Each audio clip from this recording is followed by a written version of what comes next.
Hi, this is Ghost with Corellian Run Radio, bringing you the strategy guide to the Dreadguard encounter in Hard Mode, Terror from Beyond. This guide is presented from a DPS point of view, but important details from other roles will be pointed out throughout the encounter.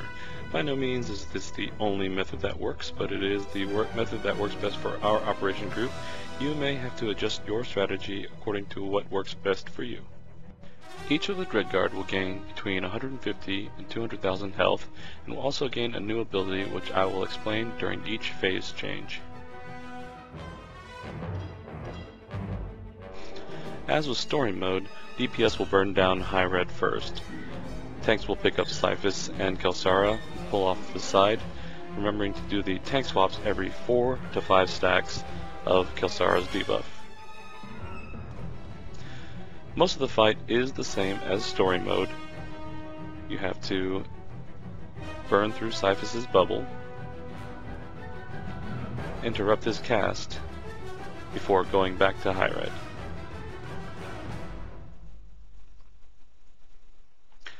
High Red's new ability is called Lightning Field. To deal with this mechanic, the operation group is going to have to spread out between the whole room and create a buffer between all the members of the ops group.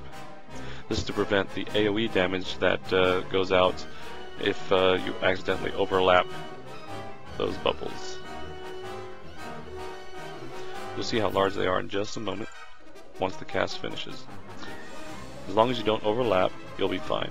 The best way to recover from the healing on this is to gather up as many people who can gather and do some AoE healing before going back to where your original positions are.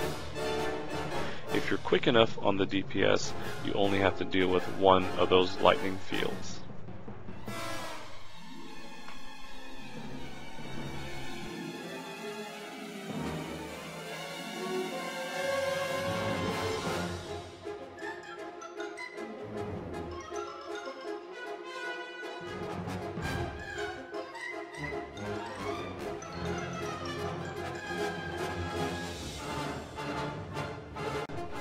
See High Red about to go down here. We communicate this over to the tanks, who then start positioning Cyphus so that we can start working on him. Cyphus's new ability is a Force Leap and a Force Choke to a random member of the operation.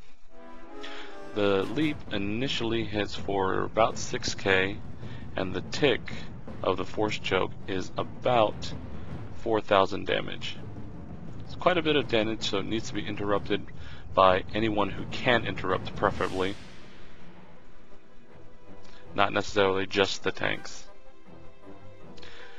In addition to the Force Leap and Choke mechanic, there is one additional Doom debuff that needs to be cleansed. So instead of 2, there is 3. This makes it a little bit tricky on the positioning,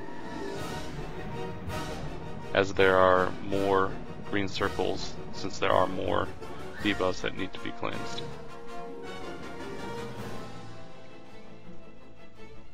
For those of you who aren't familiar with the story mode, the Doom mechanic is a debuff that gets applied to a random member of the operation, and in order to cleanse it, the person afflicted by Doom needs to walk through the green circles that are appearing.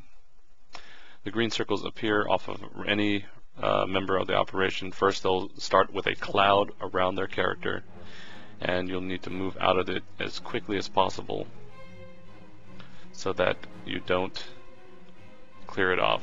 If you run out of those green circles and Doom has enough time to go off, it is an instant death.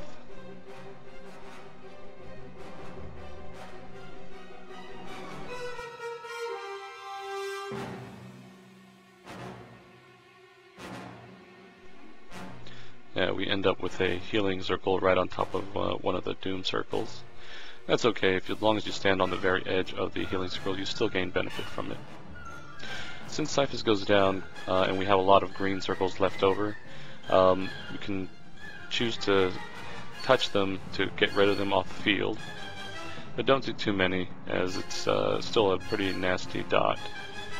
We lose a tank here, but since there's tank swaps anyway, our other tank picks up while we res the other. Kelsara's new mechanic is called Force Leech. Force Leech will be applied to one of the tanks. When that occurs, the other tank will need to taunt off, and no healing should be applied to the tank that has Force Leech on them until it wears off. The tank will need to watch their debuff and call out when the debuff wears off so that healing can be done. We just saw Kelsara's other mechanic, which were ads. Those ads just need to be burned down quickly. They have about 7,000 hit points, so they go down pretty fast. One of them, however, casts a nasty mass affliction, so just get them down as quickly as possible.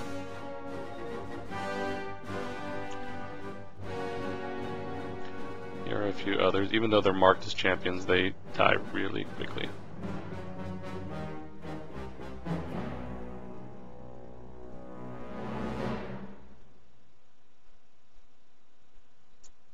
The normal story mode mechanic still applies, where she will link a random person at range, mark them for death, and that person needs to kite Kelsara across the room. So you kind of want to tank her at the far side of the room so the person marked for death can run away. There's another round of ads, and back on Kelsara. There is Force Leech being applied to one of our tanks.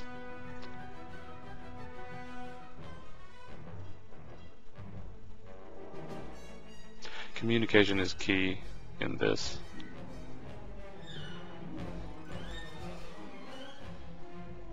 And down she goes. Be sure to visit us at CorellianRun.com to catch up on your latest Star Wars: The Old Republic news and information. And you can email us at CorellianRun@gmail.com. You can also visit my livestream channel at twitch.tv/ghost, GHOZTT, and subscribe, and you'll get notifications whenever I go live with a operation. Thanks for watching.